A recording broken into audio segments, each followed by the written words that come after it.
Hello, everyone. Welcome to the only podcast dedicated solely to the band Night Ranger.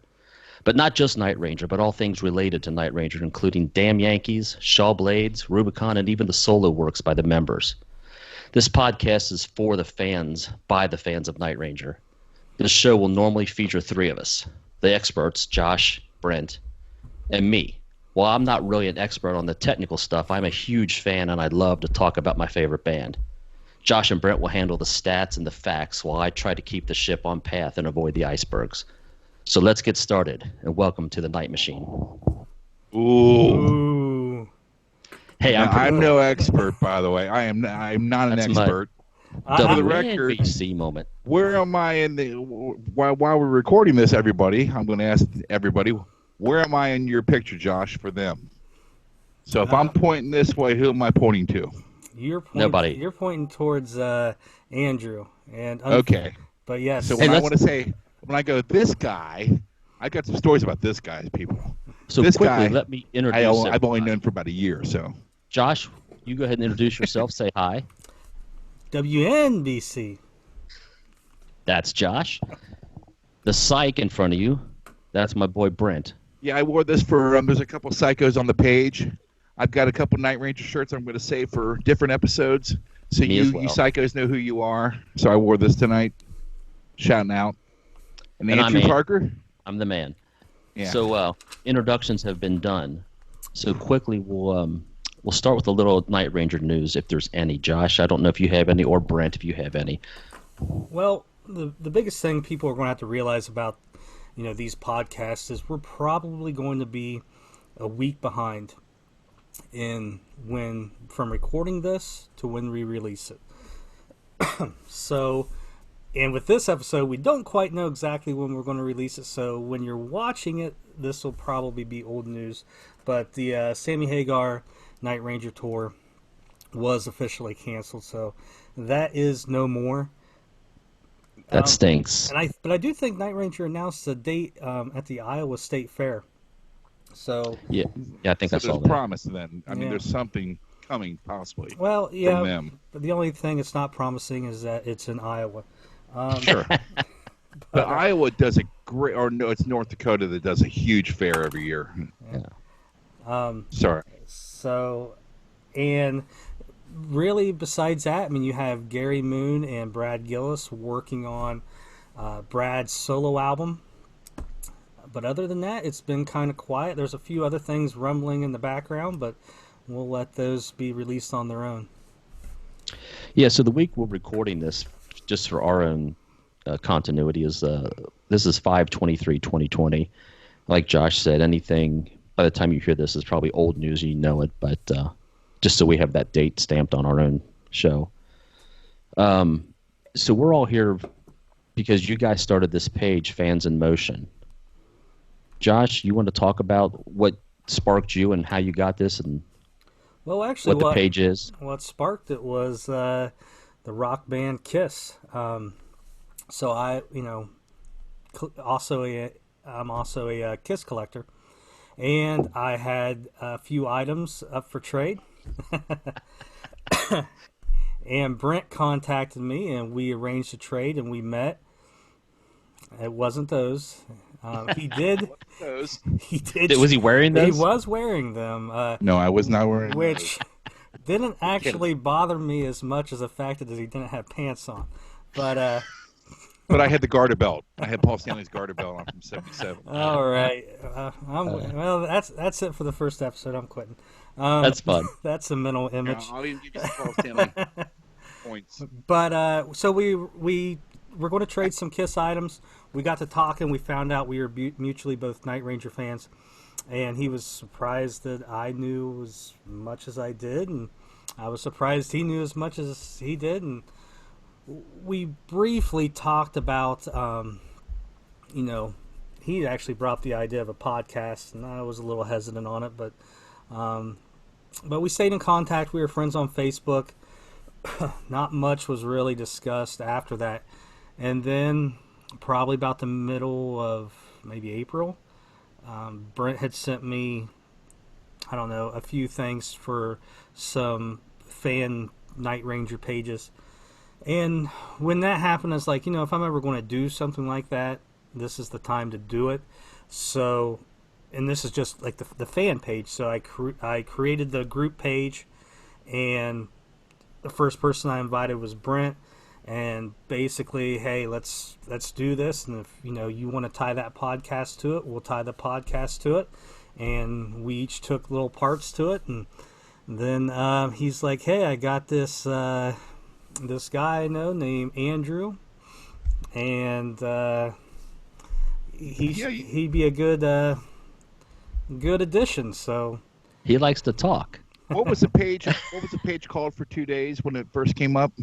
I think we called it a couple things. Was there rumors in the air or something like that? Rumors in the air, but I didn't really want to stick to a song title. Rumor. Just for the fact, legal stuff and all that stuff, which, I'm sure we would never been big enough to be on their radar. Right. But, Right.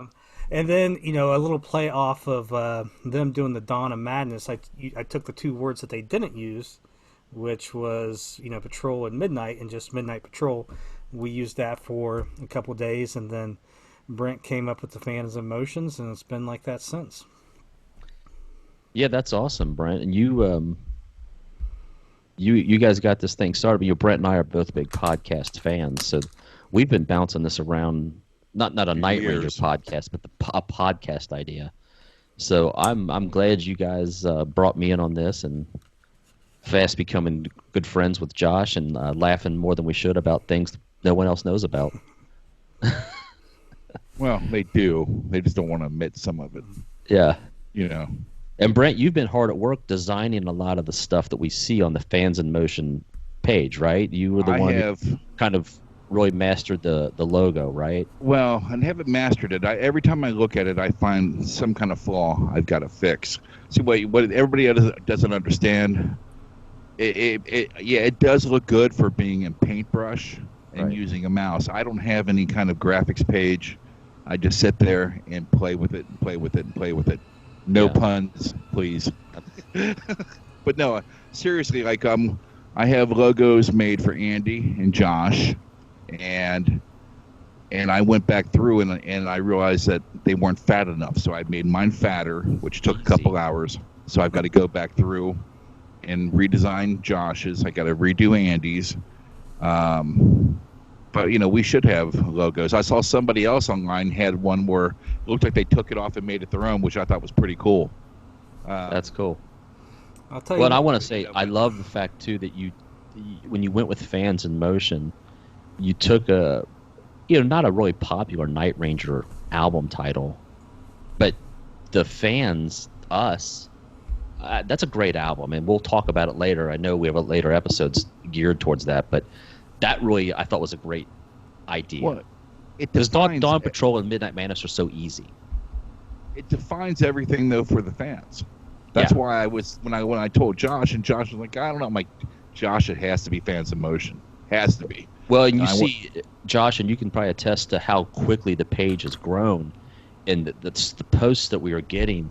It really is. These fans they're great, and they're really engaging, and I love it. Look forward to every day jumping on Facebook and just seeing the pictures and the posts. So,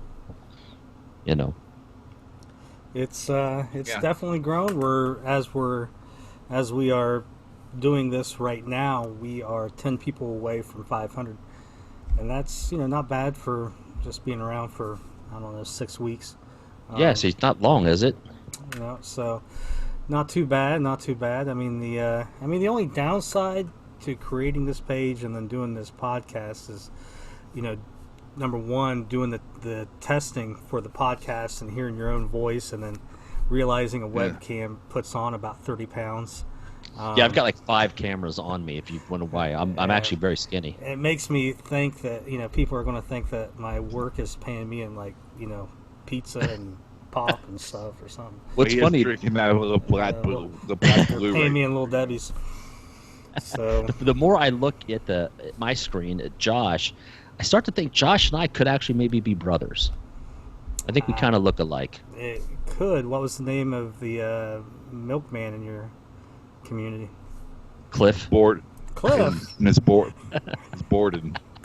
I was gonna say, Josh, it's a backhanded compliment to you. It means you're looking rather handsome if you look like me. All right. Well, this just took another weird step. All right, let's move on. Well, at least I don't. At least I don't have Brent's dad. I don't look like. I think that was my dad. Like, so anyway, back on. Does anybody have any? I know there's not a lot of new Night Ranger stuff out in the marketplace. Are there any new items you guys may have ordered or purchased I know you guys are both vinyl guys, so I know Josh has got a big vinyl collection. Brent, I don't know what your collection is. I know you're a Kiss guy. I can see that. I have some Def Leppard background. I'd be willing to get rid of for Kiss stuff. Any new Night Ranger items you guys might have? Josh, you want to tell the truth? You want to see who's going to stand up first and do it, or? I always got new Night Ranger stuff. Yeah, you go first. So this is, and eventually we'll probably get these pictures up in the podcast, where if you're watching us on TV, when I put this up to the camera, there'll actually be a picture on the screen. But that's going to take a little bit more effort from me, and right now I'm just happy to get the recording button to actually work. So This is a VHS tape for a radio station in New York.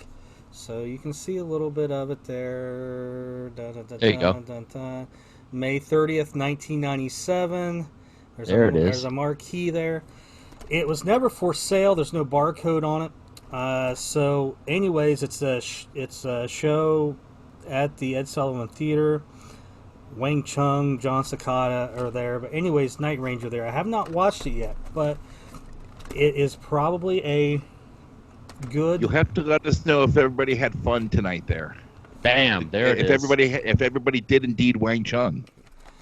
Yes, I will. I will let everybody. Sorry, you never mentioned Wang Chung when you initially showed that to us the other day, and I couldn't hold back. Well, that's low hanging fruit. I just wanted, I wanted there to be something new for the show, so it's like, hey, I'll hold Wang Chung back. Oh, I'm glad you did. I'm really glad you did. But there's Neverland footage on here, I would assume.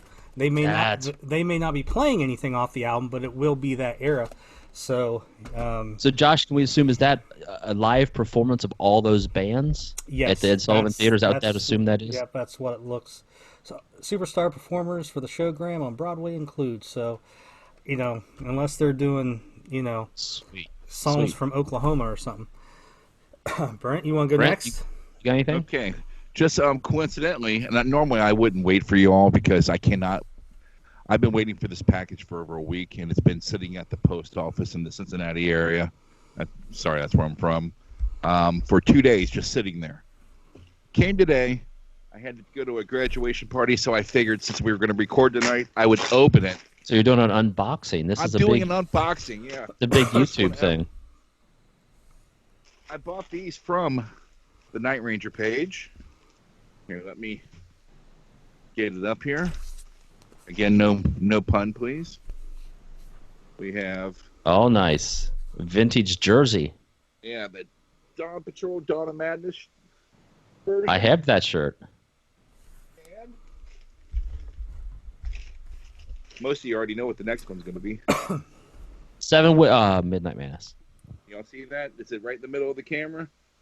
Kind of, yeah. Well, that's awesome. Do I look better now? Yeah. Yeah. Keep that up. Anyway, that's what I got. That's very cool, man. I as you know, Brent, I was at one of the shows where they sold them shirts, and blew my mind when I walked in and saw a Dawn Patrol and Midnight Madness jersey hanging there. I was like, oh my god! Actually, I don't know did I call you, Brent, or did I message you about it? You messaged me, and as soon as I saw it and noticed the logo had the old stripes on the sides, from the R. I couldn't believe they were that see, that's the on. technical stuff that I would never see, and you guys probably would saw it instantly. So Josh, let me ask, and you Brent both can chime in on this. This is for me personally. Where do you guys go particularly to find your Night Ranger treasures? Like, do you go to eBay, and then how do you know what's fake? I know I've asked you guys before. I've shown you things, and you're like, fake. Where do you scour? Or just at record stores, or are there websites, or do you not want to give away your trade secret? I'm not giving it away. No, it's Damn it. It's basically, I mean, you got eBay. There's some other sites out there, but record stores. I mean, I actually got 2 promo copy vinyl Dawn Patrol and 7 Wishes at a record store in Cincinnati up last year. I was up at the University of Cincinnati, right up there near. I can't remember where it was at, but it was in an older building. But there's a new shop down where McDonald's used to be in, where Burgundy's. That was where we used to hang out. That's where we saw Night Ranger on the Man in Motion tour. There at Bogart's. This was a little bit farther away from Bogart's, not much, but it wasn't right there. Wasn't on mine. I haven't been to the store, but I know what you're speaking about. There's a Target and everything down by there.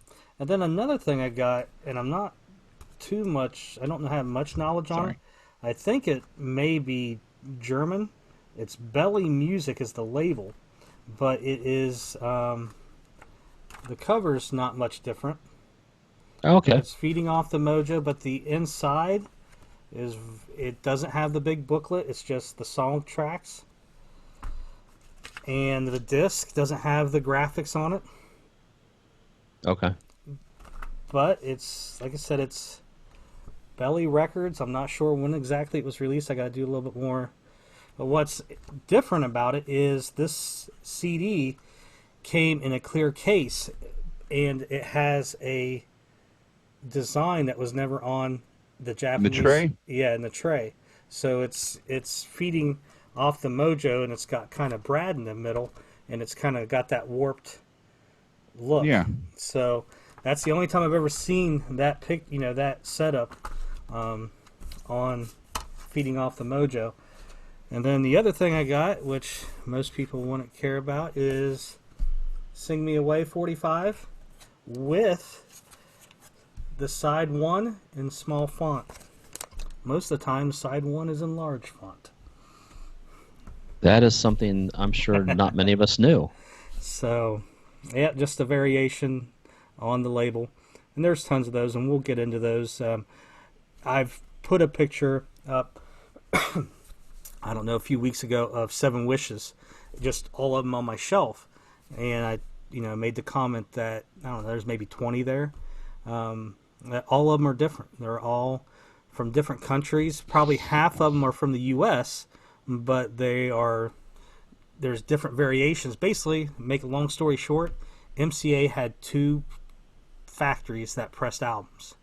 And you can go to the Dead Wax, and they got little etches in there. You can tell which one. And basically, one factory would kind of make a label one way, and the other factory would make a label, another way. And sometimes the factory would make 2 different labels.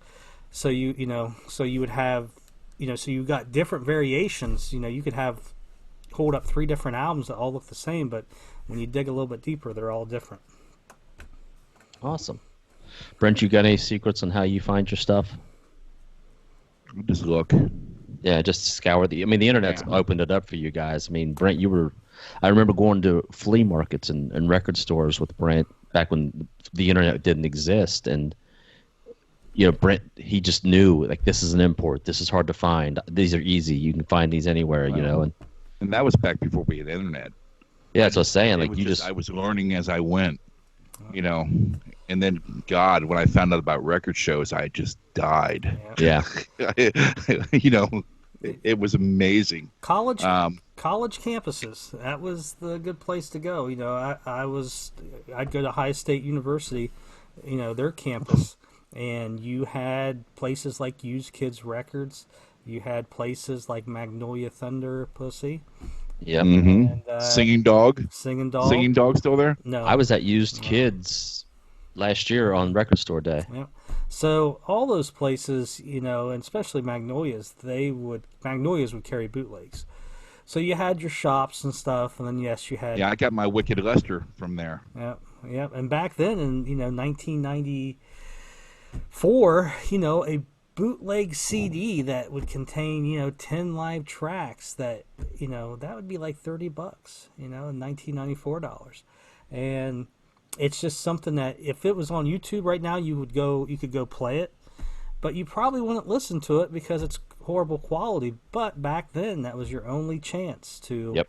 And it was wonderful. Yep. Yes. Yep. It was wonderful. Yep. So, yeah, a lot's changed. The internet's opened up the world to, to collectors, and you're able to find cool stuff, and it's definitely different. And one thing I getting back to the Fans in Motion page, the neat thing is we're connecting with people all over the world. We have people from Japan, and I think we've got somebody from, is it Sweden or Norway, somewhere over there. Sweden. And I apologize if I didn't nail the country right. Yeah, we got a few from Sweden. And I think he's a Kiss fan. I know that. That's another great thing about this, and the connections that you can make, and you can trade, and like, hey, can you help me find this? And just I love it. I mean, I love everything about this, and everybody is worth their weight in salt on this page. It's incredible, but I'm going to tell you, the Japanese fans have just blown me away. Yeah. I know we discussed this once prior, but when I had seen that they came and went and found the satellite dishes in New Mexico, Arizona, New Mexico. I don't even know where they are. I live here. I don't even know where they are. And then they went and found that truck stop with the dinosaurs from the Sing Me Away video, and it's amazing. Like, you think you're a fan. I think his name is Yasui Uki, if I'm pronouncing that properly. Yeah, we'll have to get those names right. Him and all of his friends. I mean, God, you guys are just awesome. And I love when Night Ranger goes over there and they will pose with a crowd of like 60 people behind them. Yeah. And I know those fans mean the world to those guys. They have to, because they welcome them every time they come back to that country.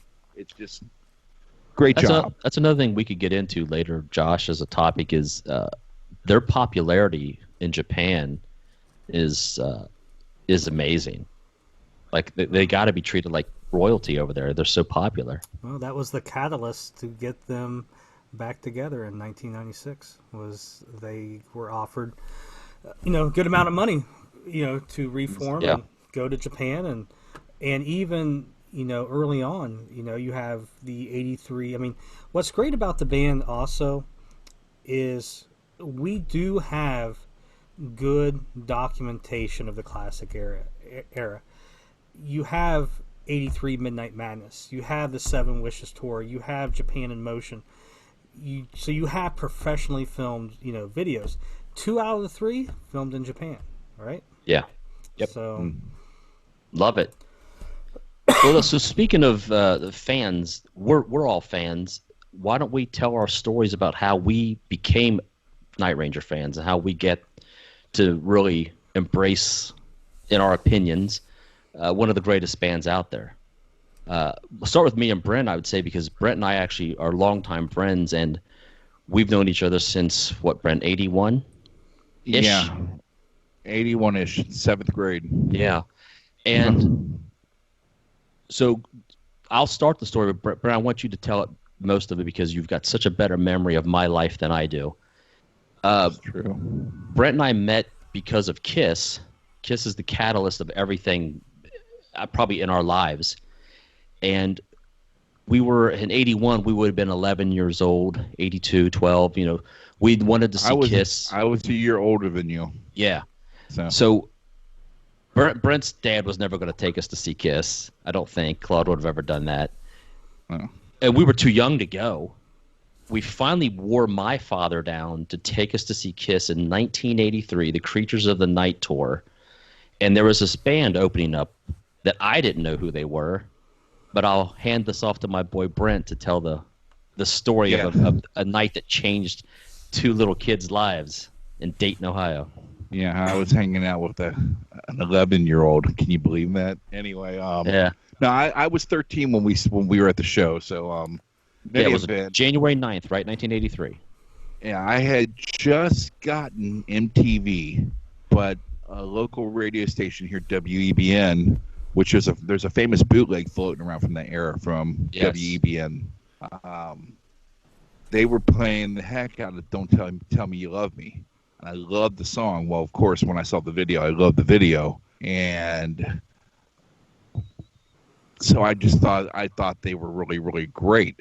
Now, then when the Sing Me Away video came out, I saw it on. I was eating breakfast, getting ready to get on the school bus in the morning. I'll never forget it.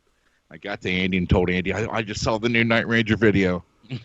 I had only seen that video in pieces 2 or 3 times after that. MTV never ran that video. Right, they never back played in the it day. much. And it just drove me crazy. So they stuck with Don't Tell Me You Love Me, but they didn't do anything else. And that's probably for another show.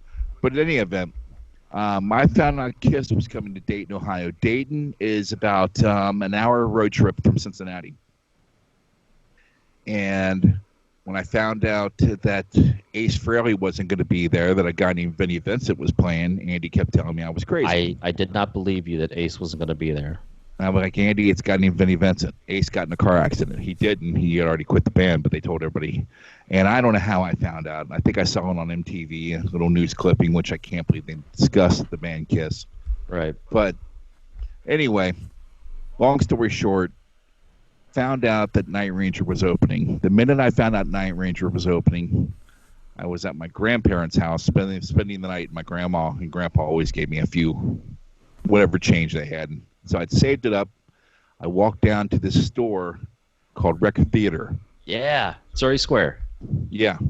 And I bought the album just because I wanted to make sure I knew every song that they were going to play. Plus, I liked them already. Well, so I told Andy, I said, you've got to listen to Night Ranger. You got to listen to Night Ranger. I made him a cassette off my vinyl, my LP.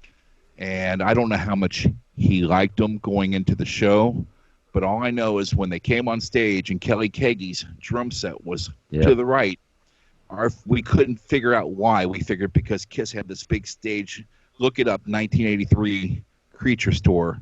It's a tank. So Eric Carr's drum set would sit on this big tank turret, and it had the gun. Yeah, the cannon, the barrel of the gun. Sticking out. So therefore, we just assumed they couldn't put a drum set back there because it was so big and in the way.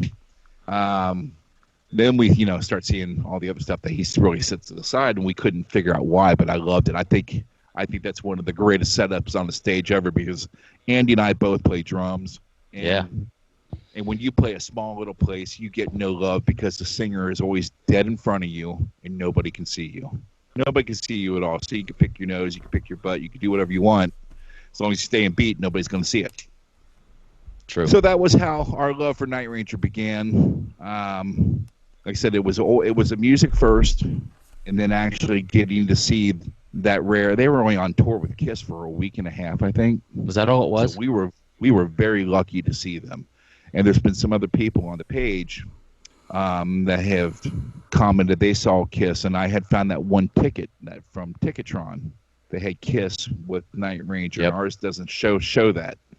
So that was it. And Andy and I have seen basically every tour. Andy's been, I think, to more shows than I have. But as we discuss through the next podcast and in the next episode after that, we've been to all the major album tours. So yes.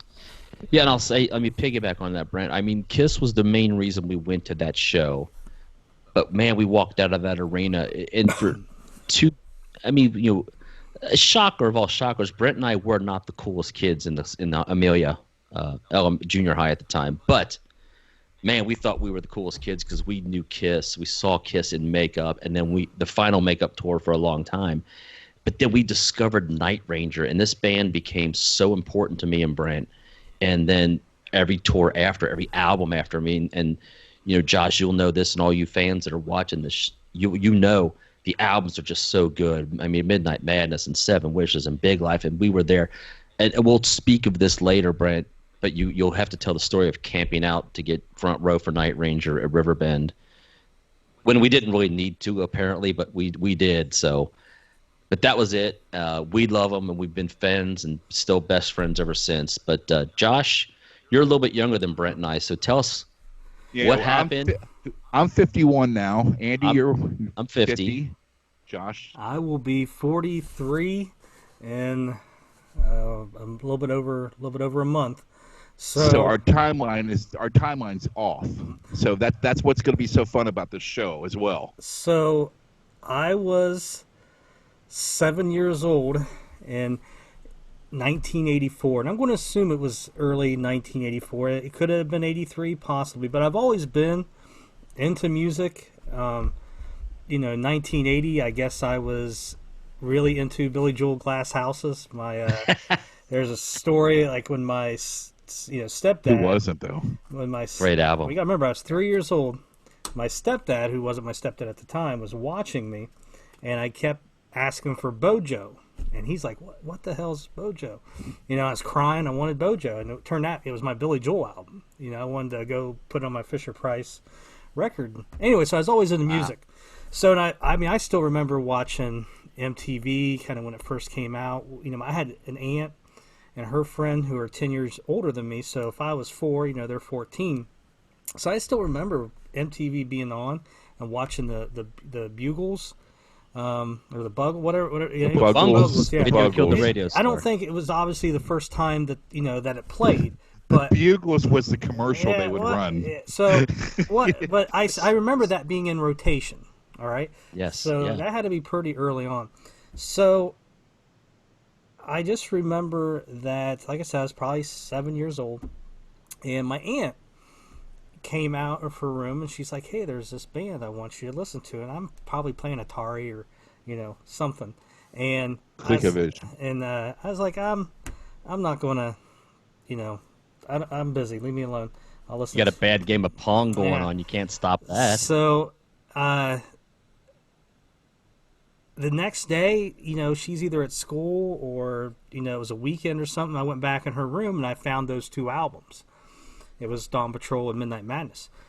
And I put them in and I was like, holy, whatever 8-year-old, 7-year-old Guacamole. says. Yeah. It's like, what's Cowabunga. this? There's all these guitars and stuff, and this ain't Kaja Gugu and all this garbage that's on MTV. And I like the Kaja Gugu. And so that's what attracted me to it was, the fact that there's these guitars on there really loud. And, and that was the first time I really was introduced to something like that, even though there's other stuff out there. But that was the band she introduced me to, and I liked the music. And but there was nothing like Night Ranger out there. Those dual guitar melodic solos. I mean, well, I one of the very first another video I liked. And I just remember my aunt not liking it, and me going, but I like it, was Rat Wanted Man. That was pretty early on. And plus, as a 7-year-old, they're in, they're cowboys and all that stuff, so it was kind of cool. But, in the Christmas of '84, I was 7 years old, and I got, all my aunts bought me 2 records. I got Night Ranger Dawn Patrol, I got Night Ranger Midnight Madness, and the Cars, Heartbreak City, and Survivor, Vital Signs, Van Halen '84, REO Speedwagon, Wheels Return, all the good stuff. That's a mullet starter pack. Yeah. So, and then in the summer of '85, Night Ranger was playing the Ohio State Fair, which was a big deal because back then they had the grandstand, and we went. Yep, and so it was general admission. My grandma took me, got me a shirt, tour program, necklace, and oh man, we got there at 4:00. The show didn't start, I don't think, till 8, and she got me there at 4:00. So I'm 8 I just turned 8. I was, not very much past 8. We sat there for 4 hours, which seemed like an eternity, for an 8-year-old, and Night Ranger came on, and I got to see them on their 7 Wishes tour. Oh, man, that's great. And for my 10th birthday, I got I got Night Ranger Big Life when it came out, and I found Man in Motion, out at the store one day, and so, but being younger, I wasn't able to go, follow them on tour and go to record stores and stuff like that. It was just whatever was at the department store.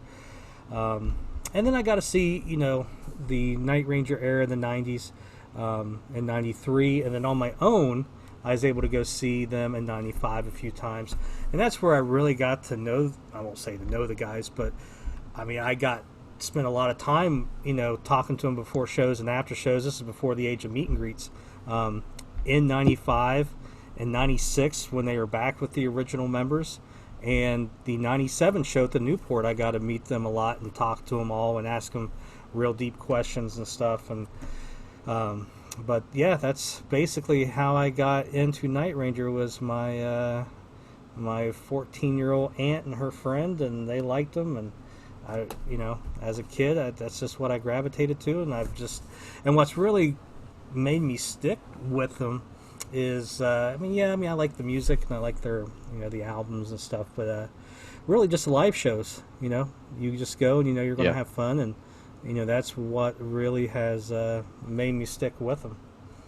Yeah, I'll tell you, I've taken a few people that aren't, they're, passerby fans. They know the Sister Christians and the When You Close Your Eyes, and taken them to shows, and they've walked away going, man, they sound amazing. Even today in 2020, these guys are in their 60s. Jack still has the energy. Brad doesn't look like he's aged, and they sound so good, and they've sounded this good for 30 plus years, almost 40 years. So yeah, Jack's still got the kicking going on and the little dancing, and it's fantastic. And what they're doing now with the little drum solo when they all participate, I have not seen them personally do that. It's awesome. It looks great. My one friend I took, Abe, I took him to the Sweetwater show, and he caught a drumstick from that little drum solo thing. Josh, I wanted to jump at you here real quick. It's interesting that you, at 7, Night Ranger was kind of your stride with them. For me, I hit my stride at 7 with Kiss. That was the first band that I really, you're talking 1977, and I don't want to get off on a tangent on Kiss, but it's interesting that at 7 you locked on to Night Ranger, and that kind of became one of your bands. And mine was Kiss, but at the same age. Prior to 7, the only music I really knew was what my parents played: Janis Joplin, the Beach Boys. I didn't know music. Of course, oddly enough, I did know Billy Joel, and I did have Glass Houses, which is a great album. But 7, and Brent, I don't know what year it was, how old you were when you first just grabbed onto something, but Kiss was mine, as my own. And at 7, I remember walking into my living room holding a Kiss album, telling my parents that I don't know what this is, but I want to do this the rest of my life. And there was a lot of like, oh my God, he's going to want to wear makeup and heels. And he does. I do, but not like Kiss does. But that's a different story. But Brett, how old were you? Do you remember when you, not necessarily Night Ranger, but how old were you when you took hold of music? I discovered Kiss during Destroyer. So what, 70? That was 75, right? I know my chronology. 6. I'm sorry. See. God, nerds. Yeah. In any event, I remember seeing I saw the Paul and Halloween special. Which, by the way, Josh, we could do an entire podcast on Destroyer if you ever want to venture off the topic. It's not their best album. Anyway, it's their best album. It's not their best album. Go ahead, Brent. In any event, that was the first time I'd ever seen Kiss move. And I remember we were eating at the dinner table, and I was the youngest, so my back was always to the TV. Same as me. It was punishment. It sucked. My sister sat to my right, my mom sat to my left, and my dad was right at 12 o'clock. I was 6 o'clock. And Kiss came on, and I'm doing this, and my dad's like, look at that shit. You don't like that, do you? And I'm like, yeah. No. I was afraid of him. Yeah. And I'm dying because he's putting down these, and I never Gene Simmons, but oh my God, Ace Frehley. I mean, it was amazing. So about at that 6 years old, 7 years old. Oh, 8 years you old. froze up for a minute there. I was 8 years old. Yeah, so about the same age.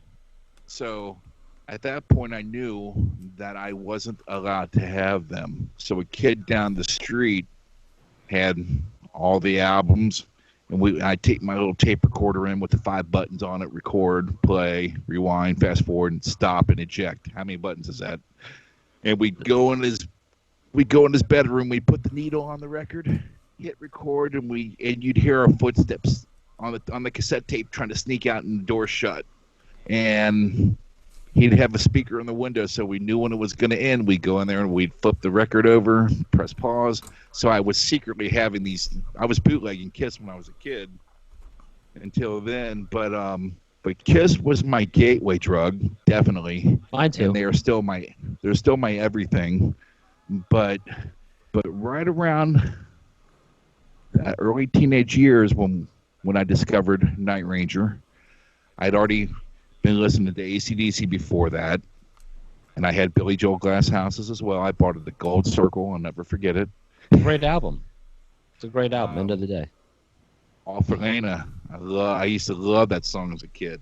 So that's awesome. So we're all, again, I'd be curious to see if everybody else the same age where they really kind of start taking ownership of their own music. So I like that. That's awesome. Well, I mean, if you want to go ownership of your own music, when I was, I don't know, 2 or 3, I was, the Jungle Book. I Want to Be Like You. That was, I remember, hey, that was my 45, so luckily I had Elvis. Hey, I like Elvis too, but luckily, I discovered Night Ranger, or we would be doing a Jungle Book, Jungle Book podcast. So have you since gone back and thanked your aunt for? I mean, we've started you on a path that you never looked back from. She was one of the first I invited to the page, and her friend who, was there. So she's our age then. Yeah, she would be. She's probably born in '67. Yeah. So when we were at the Ohio State Fair and you were behind us, we might have been checking her out. Well, probably. We could have been. She was up near Kelly Kagi. That's and I got. I got some. We were on We were on Jeff's side. I got some photos from that show. I'll have to post to the page someday. They're not. So Brent, let me ask: do you remember what was the show where we one of us? I don't remember. You probably do. We're tossing frisbee back to Brad, I believe it was. That show, wasn't it? That was the Ohio State Fair, yes. We were just having to be walking around the infield where they were their backstage area. They were on the we weren't racetrack. in the infield. We were just walking by the fence. But it was on the racetrack. Is that correct, Josh? Is that what that was? Yeah, it was. In the grandstands and what have you? You had the stage. Again, the dirt track. I was only there once, but the way I kind of remember is you had the stage kind of in the center, and then it was all dirt. You had people in the infield, maybe a little bit. Then you had people on the dirt, and then you had the grandstand in the back. Yeah, well, we were walking around looking at the tour bus, and somehow we got in that area because I remember Joey knocking on the window and Kelly Kagi looking out the window and shutting the curtain on him. Yeah. That was us, Kelly. But anyway. They were tossing frisbee, and one of them got away from them, and one of us, me or Brent, I don't recall, Brent, you probably do, picked it up and tossed it back to him, and I'm like, holy crap, that's Brad Gillis. Yeah, so, I played frisbee with Brad Gillis. So is anything else we want to add to this, or you want to move on to the next phase of this, the next chapter of this podcast? Well, I mean, that's a good introduction. I mean, by now, there's probably no one listening, so we can do whatever we want. Yeah, these will go on for however long we want them to go. Let's talk the goal. Then. The goal, yeah, he's got his Butch Walker. Well, Josh, so real quick, so do you want to, if anyone's still listening, do you want to lay out some of the rules and what you want of the page and what you'll expect and how you're going to post? Talk about how we may be sending you a lot of posts, but they don't get released immediately. Yeah, so I mean, with the when people post stuff, I need to step away for a second. I'm going to sneeze. Go ahead. Let's watch him. Go ahead, we want to watch you. Go ahead. I want to watch myself. Come on. Go ahead. Come on there, professional. Yeah, do it. Come on. He's going to lose it. He's going to lose it. Yeah. It's not like we can't edit this out, I don't know how to do that yet, so it's not going to be edited. That's a hell of a sneeze. I didn't even hear it. No, I just know he's gone. I mean, who the hell takes a 20-second sneeze? I think it was a sneeze from the other end while he got up and left. See, he's not going to know that until he watches this again. So anyway, I'll go on with some stuff about the page. So yeah, so I approve every post, and I generally do. I mean, for them to be posted, I have to approve them, and I generally approve almost everyone. A few things, if you post something, it may not be approved right away. I don't like to release everything at once, so every half hour, 45 minutes. If it's a slow day, I might release something every hour. That way it's just, a steady flow of stuff coming out. Sometimes people post stuff and they're sharing a photo that is in a private folder. So when you go to send it and post it on the page, it comes up just as, hey, this can't be seen. I'm just starting to approve them and putting them on there just for the fact that I'm getting tired of messaging people and telling them the same thing.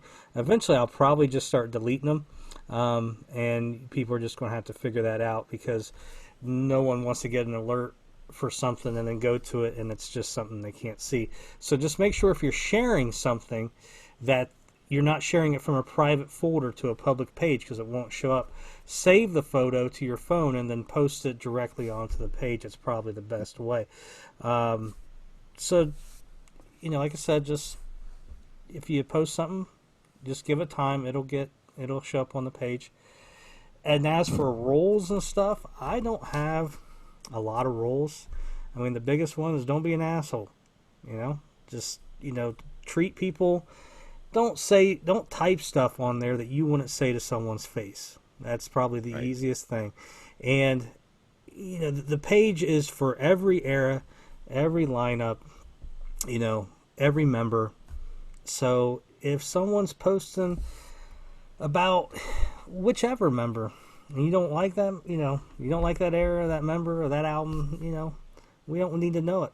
It's and move on. Yeah. Yeah, move on. I don't waste my time and energy arguing with someone on the internet. It's just like, okay, we disagree, or I don't agree with what you said, or I'm not a fan of whomever, but who cares? Just move on. The one thing I don't want it to turn into is, for all you non-Kiss fans, Facebook has turned Kiss fans against Kiss fans. It's ridiculous. Oh, I'm a real fan because I was there at the beginning. Oh, it's no different with this. Night Ranger's got enough years behind them to where we can have people that just came on a month ago. And we have younger fans already, and they're great.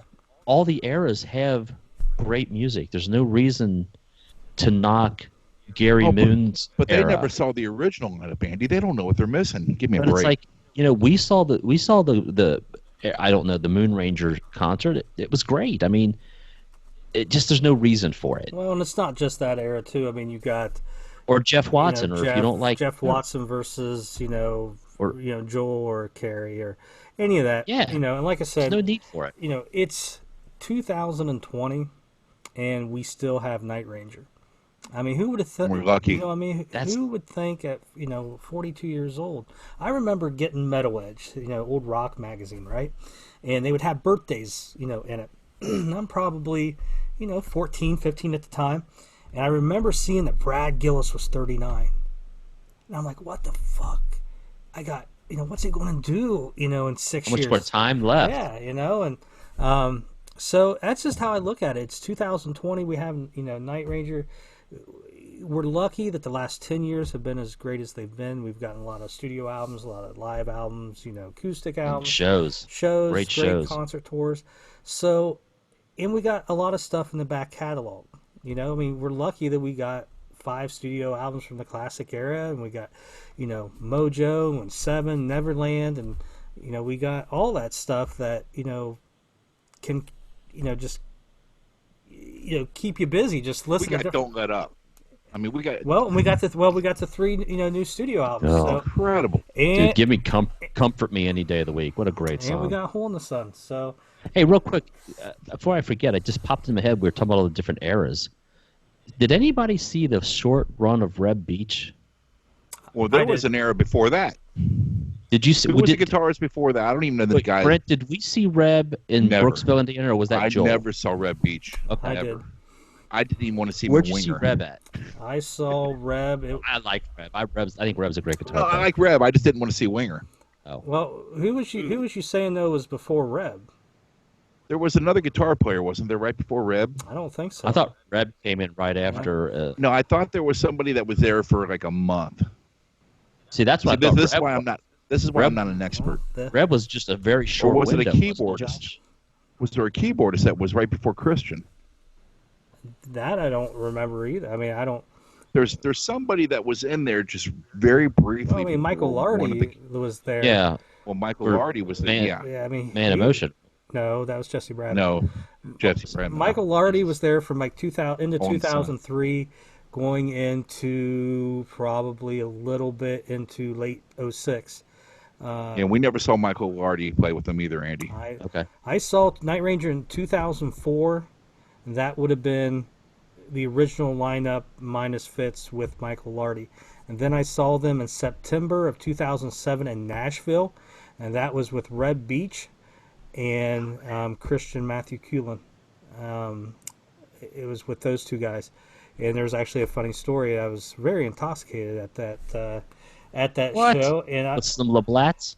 No Labatt that time. It was probably a truckload of Pabst Blue Ribbon. Their stock went up that week.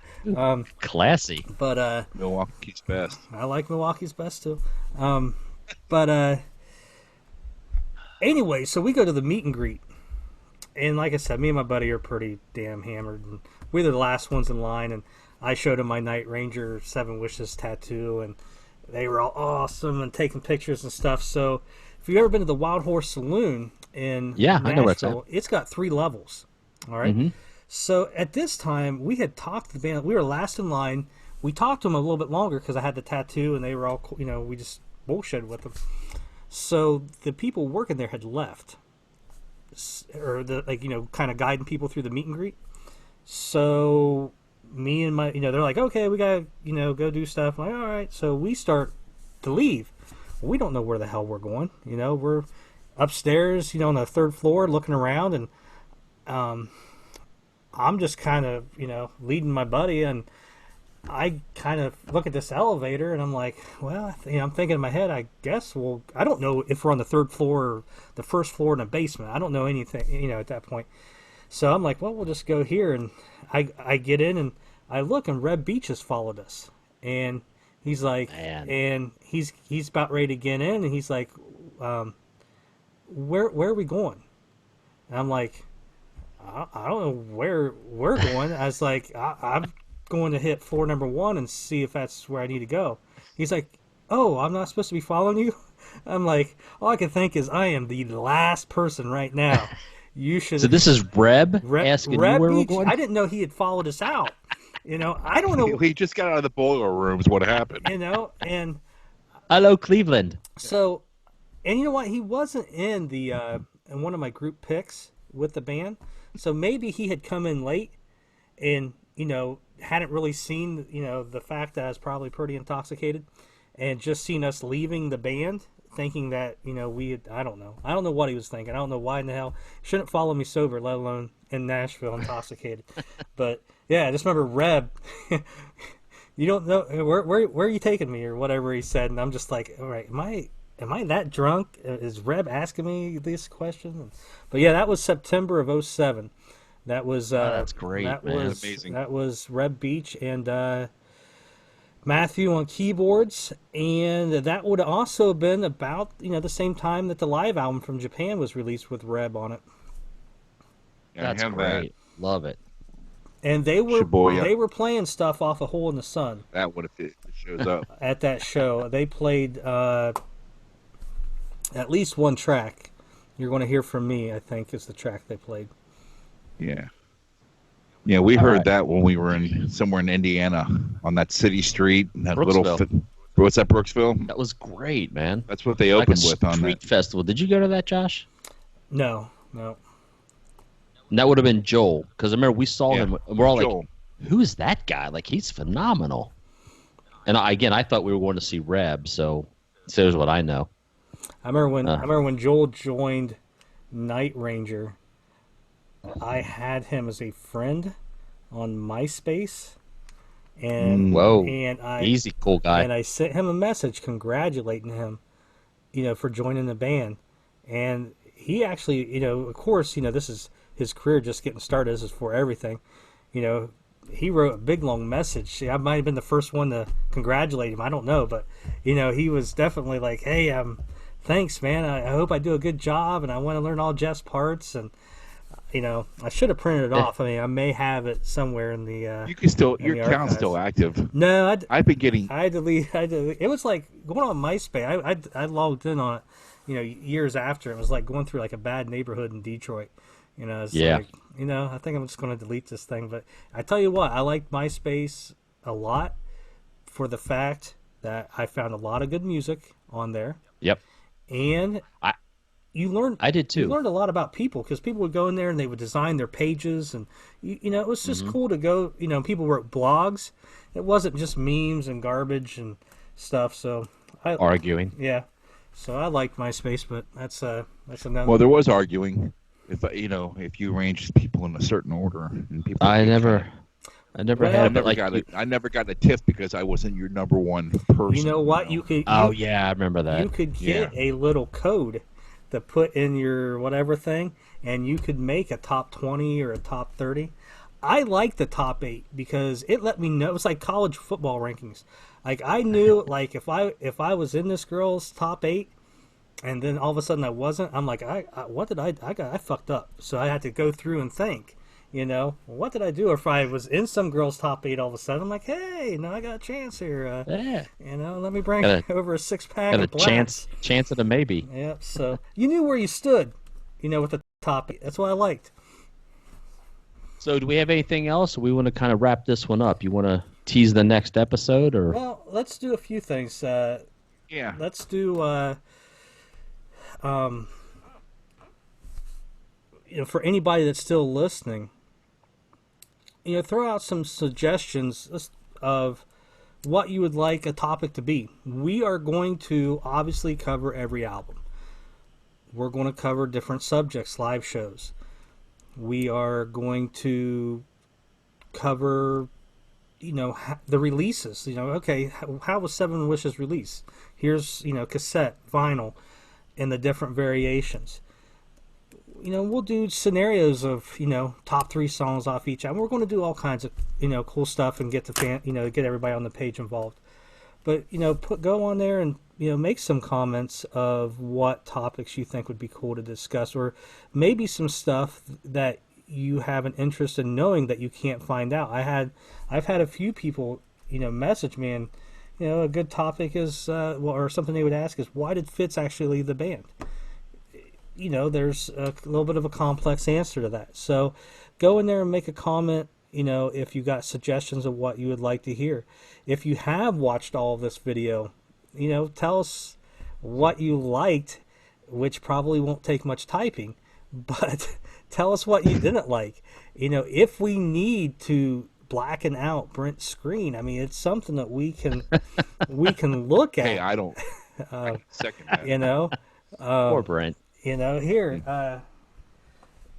I don't have it, but anyways, but yeah. So you know, I do accept sympathy gifts for the 2 I got to put up with. I mean, he does have to put up with a lot of crap from us. Yeah, I actually do. Hey, should we black out Brent's face? Elvis, thank you very much. Elvis says yes. Yeah. That's not the first time you made that shaking motion, is it? Anyway, wow, I'm getting out of this one. Yeah, I went there. Yeah, I went it's okay. there.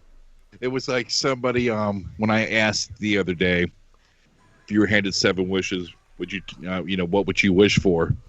And the lady had typed, would you hold on tight to what you have? And I went, I'm not even going to answer that. Yeah. That's just too dangerous. I can't answer that question. Yeah. But no, I'm sorry. Go ahead. No, you go ahead. No, I wanted to add that. Yeah, tell us what you like. Tell us. Yeah, I mean, let me jump in real quick. But this podcast is for the fans. Yeah. So please tell us. I mean, we'll talk. Don't trust me. We have no problem talking. I mean, we have so many ideas that we're not going to share with you right now. So many different things going on. I mean, I think it'd be great to eventually get a fan on one of these things and ask them some questions. You know, I don't know how that'll work, but it's not out of the question. I don't think we can. That's when we can black me out. But what I request of you is share the page. Get it out there as much as you can, because this has been. I mean, we're going through the COVID thing right now, and I think that's one reason. I think it's been a great, I don't know, distraction. Well, yeah. I mean, you got something to go to. I know Emily's very active on the page. Mm-hmm. She, I know she loves it. And everybody probably knows Emily by now, because she likes everybody's comments and everything. I mean, that's how I know her name, because of how active she's been. But share it. Get the fans out there. But like I said, the COVID things really, I think, helped make this page hop recently, because people have something else to do. Okay, I'm sorry, I was just really rambling. I almost lost what I was thinking. So I'll do that from time to time. That's all right, man. Again, is he still talking? I don't know. Back in. What?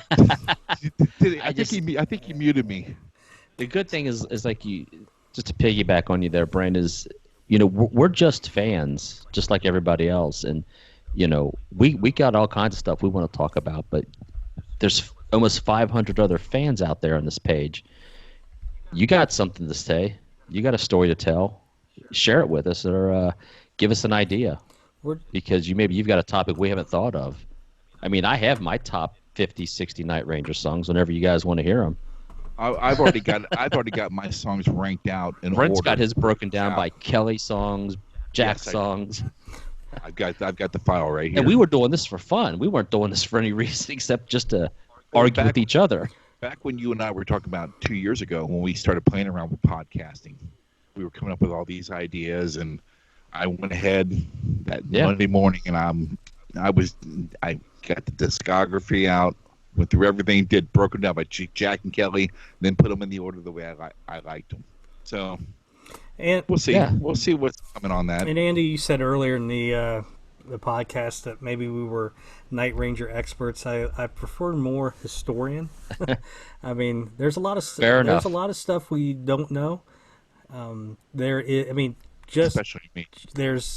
I just found a little piece of the puzzle of some timeline stuff just the other day. Someone posted on Brad's site, so I'm still learning. So, and it's just our opinions. A lot of times, I mean, there is some fact, but a lot of times it's going to be our opinions. And if you listen and you don't agree with something, I mean, you can put a comment on there. Just be respectful, and just say, well, I think it was more like this, and we can, discuss and like it's a fact, Josh, that Neverland is one of the best albums they've ever made. That's a fact that there are 2 albums in the '90s that are better than Neverland. I like Neverland though, but I like 7. This is where Josh's opinion would be wrong. No, I'm kidding. No, he's not. Anyway, I agree with him. But so hopefully, if you're still listening at this point and watch this point, jump on the page. You can private message Josh and Brent with ideas, and again, and like Andy. Josh, and me. Don't private message me. Yeah, Josh has nothing else to do at this time. No, but what's funny is with every comment, and I figured out a way to filter some of it out. I'll turn Facebook on, and my Facebook's exploded with, you got 38. I'm like, oh my God, people are driving me crazy. That's good crazy. In a good way. In a good way. So, just joking. What I would say is, with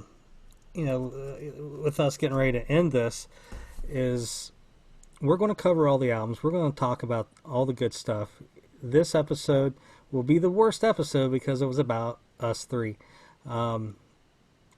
Next week, you want to tell them, Andy, what we're going to focus on the next episode? Well, I believe that we're going to move into the origins of Night Ranger and the release of Dawn Patrol. Yes. And we'll start from the beginning and work our way through the albums. And we're going to talk about tours and different eras and different members and lineup changes. And it's we've been doing some pre-production stuff before this episode, and it's exciting to hear the stories. I said earlier that you guys were experts. To me, you're experts, but you're right. You're more historians. You guys have more knowledge about factual stuff than I do. I'm just such a Geek Boy fan. I think I told you earlier in a conversation, Josh, that I never get tired of going to see the same set list. Would I like a different set list? Absolutely. But I don't ever tire of hearing Eddie's coming out tonight and Don't Tell Me You Love Me. And I'm just a fan. I just love it. I love watching Brad's faces when he's playing the guitar. It's just the greatest thing. So, but yeah, looking forward to where we're heading with this. I cannot wait to discuss the albums because I know Brent and I have had many conversations about all the albums, and Josh and I are just becoming new friends here. So I cannot wait to have these same discussions with Josh, and hopefully use that friend term loosely there, buddy. Fast and loose with friend. I got friends in low places. Get lost, hoser. Josh is one. Take off, eh? So let's end their torture. Sign us off, Andrew. Let me think of something cool to say because I'm not that cool. In the immortal words of Jack Blades, I love the way you use. I love the way that you use me. I thought you were gonna go. Keep it up. Keep it up. Keep it wild. You say it, Jack. Thanks, guys. Thanks for watching. If you're still watching. All right, that's the end.